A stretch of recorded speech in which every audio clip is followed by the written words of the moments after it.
국민대학교 글로벌 인문지역대학장 정선태 교수님과 함께하겠습니다. 교수님, 네, 안녕하세요. 네, 오늘 어떤 작품 소개해 주시겠습니까? 네, 이 책도 오래전부터 마음속에 두고 있었는데요. 네, 오늘에야 꺼내게 됐습니다. 네, 프랑스에서 주로 활동하고 있는 중국 작가 네, 다이 시지에라는 음, 사람이 있습니다. 네, 이 다이 시지에가 쓴 장편 소설 발자크와 바느질을 하는 중국 소녀입니다. 발자크와 바느질하는 중국 소녀. 예, 네, 그래 소설입니까? 네, 장편 소설입니다. 음, 먼저 짧게 저자에 대해서 소개해드리고 책 얘기로 옮겨갈게요. 네, 네, 네, 다이시제는 1954년 네, 중국에서 태어났습니다. 푸젠성, 복건성이라고 하는 곳에 태어났다고 해요. 네, 그러다가 문화대혁명 기간에 부주와 지식인으로 지목돼서 재교육, 산골에서 재교육을 받았다고 합니다.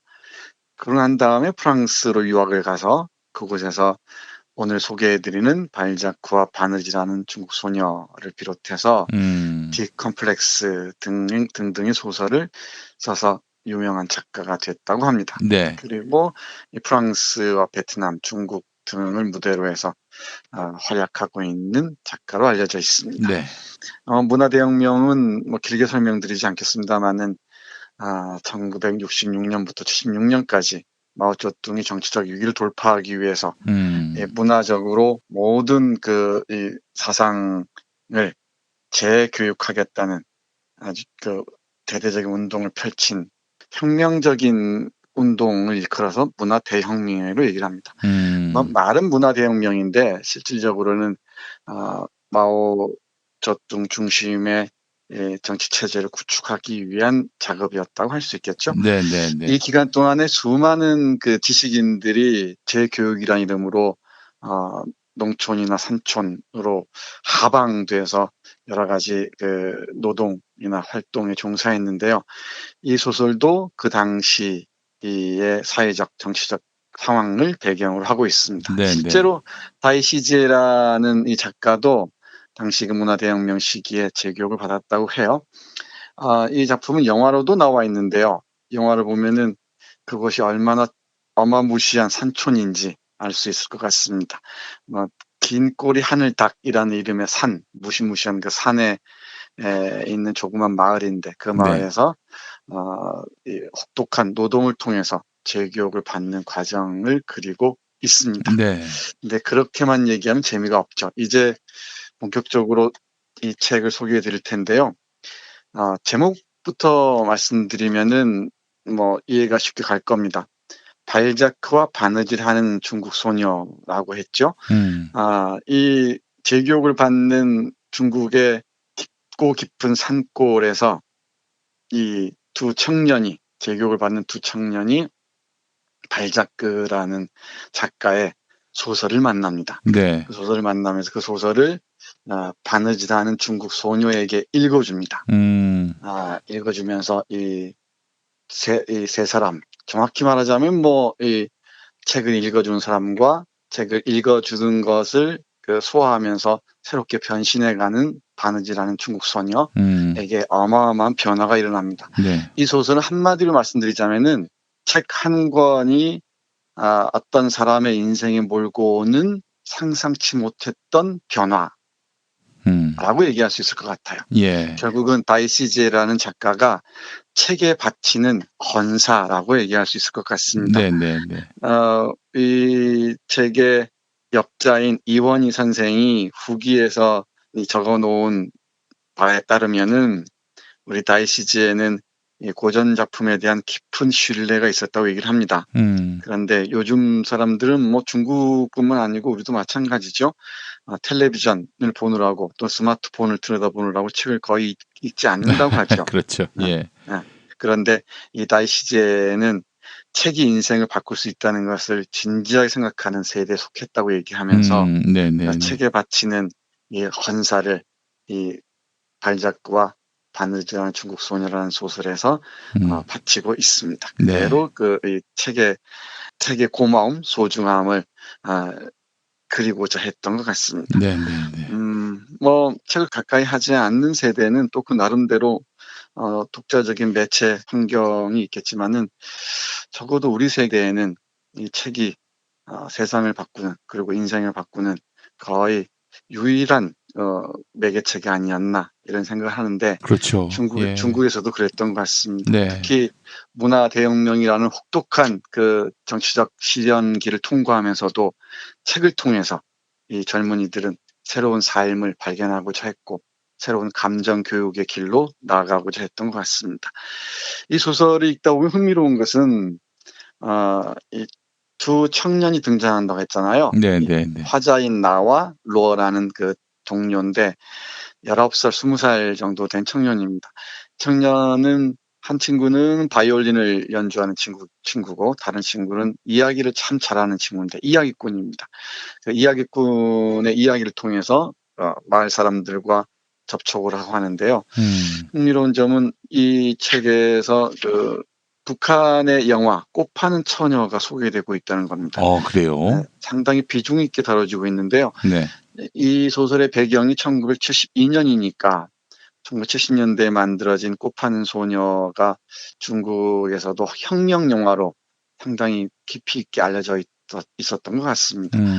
꽃 파는 처녀 얘기하니까 떠오른 에피소드입니다만은 제가 대학인가요? 대학원인가요? 1996년 무렵인데 꽃 파는 처녀를 제가 다니는 학교에서 상영한다고 했다가 네. 그걸 금지하는 정부와 학생들 사이에 어마어마한 싸움이 벌어졌던 게 선하게 떠오릅니다. 아유, 지금 뭐 네. 유튜브에 꽃 파는 처녀 입력하니까 뭐 그냥 나오는데요. 네, 예. 맞습니다. 그렇게 세월이 바뀌었습니다. 네, 꽃 파는 처녀를 상영한다고 했다가 캠퍼스 그 중요 지점들이 다 이 잔디밭이 불탔던 그런 기억이 아이고. 선하게 떠오릅니다. 근데 네네네. 그로부터 25년쯤 지나서 이 다이시지의 소설 발자크와 밤에 지난 중국 소녀에서 이 재교육을 받으러 중국의 산골로 간 청년의 입을 통해서 꽃 파는 처녀 얘기를 들을 줄이야. 네. 어떻게 알았겠습니까? 예예. 네. 아무튼 그런 와중에 이 재교육을 간 청년들이 어찌어찌해서 그 안경잡이라는 친구가 몰래 가지고 들어온 그 가방 속에 발자크 소설이 들어있다는 걸 알고 그 발자크 소설 윌실 미루에라는 작품을 읽습니다. 네. 읽으면서 서서히 현실에 대해서 비판하기도 하고 또 음. 현실을 유머로 웃음으로 넘어서기도 하면서 이제 새로운 또 이 생각들을 구체화해 나가는 겁니다. 네. 아름다운 문장들이 참 많습니다. 네네. 먼저 발자크의 소설 윌슨 미루에를 만났던 그 순간 이 청년들의 가슴이 얼마나 설렜는지 잠깐 읽어보겠습니다. 네. 로어는 안경잡이가 책을 준 그날 밤부터 그 책을 읽기 시작해서 새벽녘까지 모두 읽어치웠다. 책을 다 읽은 그는 난포불을 끄고는 나를 깨워 책을 내밀었다. 나는 밥도 먹지 않고 밤이 이슥하도록 사랑과 기적으로 가득한 프랑스 이야기에 푹 빠져 다른 아무 일도 하지 않은 채 침대에서 보냈다. 아직 청춘의 혼돈 상태에 빠져 있는 19의 수총각이 애국주의, 공산주의, 이데올로기와 정치운동에 관한 혁명적 장광설밖에 모른다고 생각해보라. 그런데 갑자기 그 작은 책은 침입자처럼 나에게 욕망과 열정과 충동과 사랑에 눈을 뜨라고 말하면서 그때까지 고지식한 벙어리에 지나지 않던 내게 세상에서 벌어지는 온갖 것들에 대해 이야기하고 있었다. 이 삶에 침입해 들어온 책 한 권의 충격이 이렇습니다. 그러니까 19그 추총각들을 지배하고 있던 사상이라는 게 애국주의와 공산주의와 이데올로기예요. 마오 주석을 경배하라라는 선정선동밖에 없었던 거죠. 그런데 몰래 받아든 책 한 권, 발자크의 소설 윌슨 미루에라는 작품이 이 두 젊은 영혼에게 일대 타격을 가하는 겁니다. 네.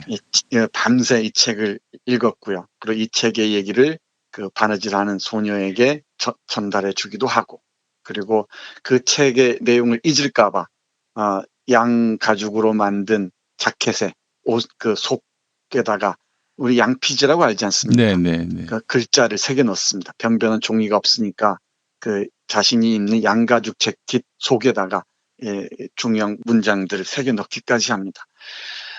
우리가 먹을 게 차고 넘칠 때는 먹는 게 귀한 줄 모르잖아요. 그렇죠. 예. 그리고 뭐 읽을 거리게 차고 넘칠 때도 읽는 게 얼마나 귀한지, 좋은 책이 얼마나 소중한지 잘 모르는 것 같습니다. 지금이야 뭐 정말 네. 스마트폰 네. 모든 것이 다 있다라고 인터넷에 모든 것이 다 있다라고 하고 네. 책의 가치를 너무나 홀대하는데 그렇지 않아요. 정말 인터넷에 네.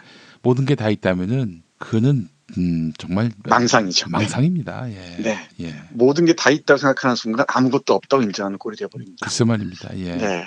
네. 스마트폰에 모든 게 다 있는데 뭐 굳이 내가 수고해서 이 종이책을 넘기면서 볼 필요가 있을까? 뭐 물론 이제 전자책도 있긴 하지만은 네.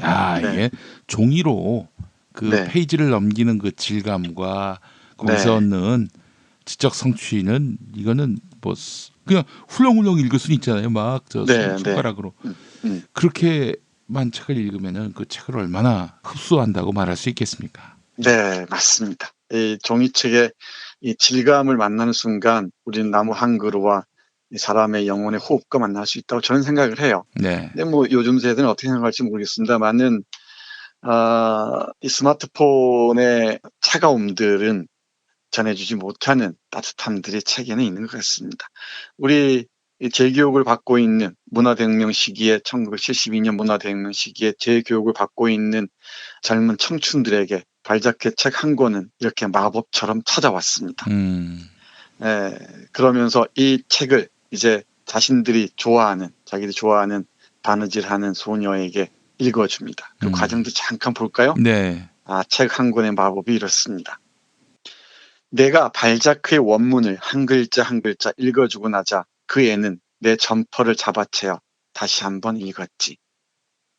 머리 위로 나뭇가지가 흔들리는 소리가 들리고 어디론가 흘러가는 급류 소리가 멀리서 들려올 뿐 조용했어. 날씨는 화창하고 하늘은 흡사 천국처럼 푸르렀지. 그 애는 그 글을 모두 읽고 나더니 입을 벌린 채 멍하니 서서 마치 성스러운 물건을 든 신자들처럼 내 점퍼를 떠받치고 있었어. 그가 계속 말을 이었다. 발자크는 그 애의 머리에 보이지 않는 손을 올려놓은 진짜 마법사야. 그 애는 전과는 완전히 달라진 모습으로 몽상에 잠긴 채 한참을 그러고 있다가 겨우 정신을 차렸지. 그러고는 내 점퍼를 자기가 입었어. 꽤 어울리더군.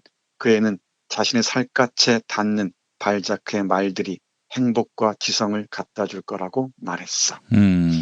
앞에서 말씀드렸듯이 양 가죽으로 만든 점퍼를 입고 있었다고 했죠. 네. 그 속에다가 양피지에 글을 새기듯이 발자크의 중요한 문구들 새겨 넣었던 거예요. 네. 그리고 그 문장들을 바느질하는 소녀에게 읽어줍니다. 그러니까 이 문장을 만나는 순간 시골의 무지렁이처럼 살았던 한 소녀가 정말 자신의 욕망에 충실한 자유에 충실한 인간으로 거듭나는 거죠. 이 문화대혁명의 어마어마한 그 혹독한 시련 속에서도 책 한 권이 몰고 온 마법이 이랬던 것입니다. 뭐 사람도 그렇습니다만은 어떤 책을 한 권 만나기 전과 이후는 완전히 다른 존재죠. 이렇게 발자크든 아니면 이 책에서 얘기하는 로민 롤랑이든 아니면은 뭐 셰익스피어든 아니면은 이 세르반테스든 누구든 좋습니다. 어떤 작가 한 사람의 한 권의 책을 만나는 순간 그 순간 이전과 이후에 그 독자의 삶은 전혀 달라진다는 거죠. 그 점을 금방 읽어드린 부분에서 정확하게 작가는 얘기하고 있는 것 같습니다. 네. 발자크는 그의 머리에 보이지 않는 손을 올려놓은 진짜 마법사야 라고 얘기합니다. 그리고 발자크를 만난 순간 그 아이는 전과는 완전히 달라진 모습으로 몽상에 잠긴 채 한참을 멍하니 있었다는 거죠. 이 한 권의 훌륭한 책을 만났을 때 그 환희, 아까 엑스타시를 정말 이렇게 잘 표현했을까 싶기도 합니다. 네. 그런데 이 책 후반부에 가면은 영화하고는 좀 많이 다릅니다. 유튜브로 제가 영화를 봤는데요. 네. 이 발자크와 바느질한 중국 소녀가 영화로 만들어졌는데 유튜브는 물론 자막이 영어여서 어떨지 모르겠습니다만은 뭐 그냥 대충 볼 수는 있을 겁니다. 네. 정말 달라요. 영화하고 소설은. 네. 너무 압축적으로 보여주는데 음. 그 영화에 보면은 안경잡이라는 친구가 가방 속에 많은 책들을 갖고 있었어요. 그 가방 속에 있는 책을 훔치려고 합니다. 그 안경잡이라는 친구가 떠나는 마당에 네. 가방을 훔치는 순간을 묘사한 장면 잠깐 보겠습니다. 네. 우리는 가방 쪽으로 다가갔다. 가방은 굵은 새끼줄을 십자 모양으로 둘러 단단히 묶인 상태였다. 우리는 새끼줄을 풀고 조심스레 가방을 열어보았다. 손전등 불빛 아래에서 가방 안에 가득한 책들이 눈부시게 빛났다. 서양의 위대한 작가들이 두 팔을 벌려 우리를 환영하고 있었다. 맨 위에는 우리의 오랜 친구 발자크의 소설 5권이 놓여 있었고 그 다음으로 빅토르 위고, 스탕달, 듀마, 플로베르, 보들레르, 노멘 롤랑, 루소, 톨스토이, 고골리, 스키, 그런가 하면 디킨스, 키플링, 에밀리 브론테 같은 영국 작가들의 책도 있었다. 얼마나 황홀했는지 모른다. 나는 환희의 안개 속에서 머릿속이 아득해지는 느낌이 들었다. 나는 가방 속에서 소설책을 한 권 한 권 꺼내서 들춰보고 작가들의 사진을 유심히 살펴보고는 로에게 책을 넘겨주었다. 창백해진 내 손끝은 흡사 살아있는 인간을 어루만지는 느낌이었다. 이 가방 속에 든 책을 보면서 환희에 빠지는 이 순간 보십시오. 이 책도 그렇고 사람도 그렇죠. 좋은 사람 만났을 때 환희들이 있죠. 근데 사람들은 뭐 상처를 줄 수도 있고 그렇지만은 책은 그렇지 않은 것 같아요. 네. 좋은 책들은 읽을 때마다 전혀 다른 리듬과 전혀 다른 호흡으로 우리에게 다가오는 것 같습니다. 네. 이게 일종의 감정 교육이라고 할 수 있을 텐데 이 감정 교육을 거치는 젊은 청년들과 젊은 처녀의 이야기가 이 소설 발자크와 바느질한 중국 소녀에 참 오롯하게 그려져 있습니다. 네. 그리고 맨 마지막에는 이제 산골 처녀가 멀리 도시로 떠납니다. 그리고 도예지로 떠나고 난 다음에 두 청년은 다시 홀로 남게 되죠. 근데 이 마지막 문장이 대단히 흥미진진합니다. 딱 한 문장입니다. 도시로 떠났다는 얘기를 듣고 로가 들려줍니다. 발자크 때문에 한 가지 사실을 깨달았다는 거야. 여자의 아름다움은 비할 데 없을 만큼 값진 보물이라는 걸.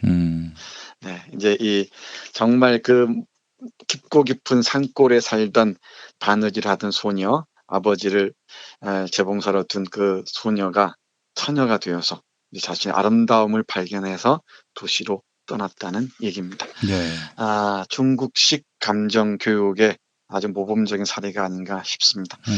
대단히 잔잔하고요. 아름다운 작품입니다. 그 혹독한 문화 대혁명 시기를 배경으로 해서 책 한 권이 한 사람의 삶을 어떻게 바꿔놓을 수 있는지, 그리고 젊은 청년과 청년들의 관계를 어떻게 바꿔놓을 수 있는지, 그리고 삶 자체, 정신의 그 흐름 자체를 어떻게 바꿔놓을 수 있는지 아주 멋지게 형상화해 놓은 소설이라고 할 수 있을 것 같습니다. 예, 알겠습니다. 오늘 좋은 책 소개해 주셨습니다, 교수님. 네. 네, 정말 좋은 책입니다. 네, 발자크와 바느질하는 중국 소녀. 네. 네. 많은 분들이 또 이걸 구입하셔가지고 혹은 도서관에서 책을 얻으셔서 한번 읽어보시면 좋겠습니다. 내 인생이 또 바뀔 수 있는 거 아니겠어요?